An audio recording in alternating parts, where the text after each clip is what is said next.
सुप्रभात प्यारे बच्चों, पठन पाठन के इस कार्यक्रम में आप सभी का स्वागत है। पिछले दिनों से हम कबीरदास की साखी का अवलोकन करते आ रहे हैं।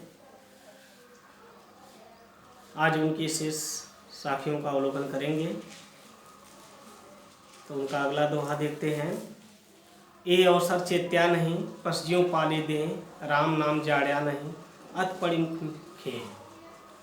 कबीरदास जी मानव जीवन की सार्थकता किसमें है, इस बात का उल्लेख कर रहे हैं। कह रहे हैं यही अवसर चेत्या नहीं, मानव जीवन प्राप्त करके मानव जीवन हमें मिला है और इस मानव जीवन को प्राप्त करके अगर हम मानव जीवन प्राप्त करने का जो उद्देश्य है उसको प्राप्त नहीं किए तो मानव जीवन प्राप्त करना ही व्यर्थ है।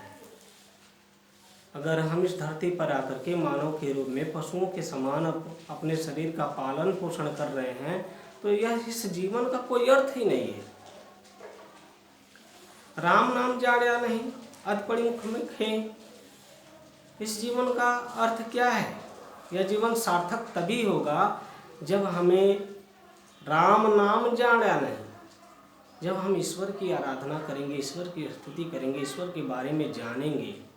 अगर हम ऐसा नहीं किए तो अंत में क्या होगा? हमारे मुख में खे मतलब राख, हमारे मुख में राख पड़ेगा, अर्थात हम अपनी जीवन लीला यहीं समाप्त करके बिना कुछ प्राप्त किए इस धरती से विदा हो जाएंगे। यह तन कांचा कुंभ है, लिया फिरे था साथ, ढबका लागी फुट गया, कछु न आया हाथ। इस दोहे में, इस साखी में कबीरदास जी जीवन की नश्वरता के बारे में बता रहे हैं। कबीरदास जी कह रहे हैं कि यह शरीर कच्चे घड़े के समान है। जिस शरीर को हम अहरनिश दिन रात ले करके बड़े अभिमान के साथ घूम फिर रहे हैं, यह कच्चे घड़े के समान है। ढबका लागी फुट गया, जिस प्रकार कच्चा घड़ा थोड़ा सा चोट लगने पर फूट जाता, उसका अस्तित्व समाप्त हो जाता है, उसी प्रकार इस शरीर को भी अगर थोड़ा सा चोट लगा तो यह शरीर, हमारा साथ आत्मा जो है, इस शरीर का साथ छोड़ करके चली जाएगी। जिस शरीर को देख करके हम बड़ा घमंड कर रहे हैं, बड़ा अभिमान कर रहे हैं, यह शरीर थोड़े से संकट में ही, थोड़ा सा चोट लगने पर ही यह समाप्त हो जाएगी और हमारे हाथ कुछ नहीं आएगा। इसलिए शरीर को प्राप्त करके हमें गर्व नहीं करना है, अभिमान नहीं करना है, बल्कि हमें वो अर्जित करना है जिसके लिए हमने इस शरीर को धारण किया है। वो क्या है? राम नाम की महत्ता है।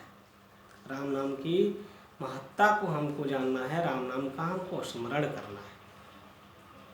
फिर देखेंगे यह तन कांचा कुंभ है, यह शरीर कच्चे घड़े के समान है, जिसको हम बड़े अभिमान के साथ हरनेश अपने साथ ले कर घूम रहे हैं। जिस प्रकार कच्चा घड़ा थोड़ा सा चोट लगने के बाद वो फूट करके समाप्त हो जाता है, उसी प्रकार एक दिन यह शरीर भी एक ही पल में समाप्त हो जाएगा और हमारे हाथ कुछ नहीं आएगा। इसलिए हमें ईश्वर की महिमा के बारे में जानना है, ईश्वर की स्तुति करनी है, ईश्वर की आराधना करनी है। कबीर कहा गर्वियो, देख सुरंग, पिछड़िया मिलबो नहीं, ज्यों कांचे भुवन। कबीर जी कहाँ गर्वियो? कबीरदास जी जिस जो अभिमान हम कर रहे हैं वह झूठा अभिमान है, वह निरर्थक है। इसके बारे में बता रहे हैं। कौन सा अभिमान कर रहे हैं? सुंदर शरीर प्राप्त करके हम बड़ा अभिमान करते हैं कि हम बहुत सुंदर हैं। कबीरदास जी कह रहे हैं कबीर कहाँ गर्वियो, देख सुरंग, कि हमें अपने सुरंग सुंदर रंग वाले शरीर को देख करके गर्व नहीं करना चाहिए। कबीर कहाँ गर्वियो, हमें अपने सुंदर रंग वाले शरीर को देख करके गर्व नहीं करना चाहिए। यह सुंदर रंग वाला देह या सुंदर रंग वाला शरीर हमें उसी प्रकार छोड़ करके चला जाएगा, पुनः नहीं मिलेगा। जिस प्रकार जो कांचनी भुवंग, जिस प्रकार भुजंग केचुली का परित्याग करता है, सर्प के ऊपर एक आवरण होता है, कुछ दिनों के बाद वो आवरण निकल जाता है और सब कुछ को छोड़ करके चला जाता है, पुनः उस आवरण का कोई मतलब नहीं होता। उसी प्रकार यह शरीर भी हमारे लिए एक आवरण है और जब हम इसे त्याग देंगे तो पुनः फिर से दोबारा कभी हमें इस शरीर की प्राप्ति नहीं होगी। इसलिए हमें सुंदर शरीर प्राप्त करके किसी भी प्रकार का घमंड नहीं करना चाहिए। अब आप काव्यगत सौंदर्य देखेंगे।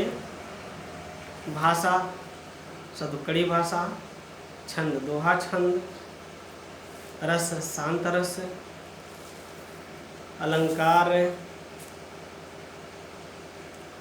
पशुओं पाली देह उपमा अलंकार है और रूपक अलंकार है। उपमा और रूपक अलंकार, शब्द शक्ति, लक्षणा, गुण, प्रसाद। आज कबीरदास की साखियों का हम पूर्ण रूप से अवलोकन कर चुके। अगला पाठ मीराबाई है, तो अगले दिन हम मीराबाई का अवलोकन करेंगे।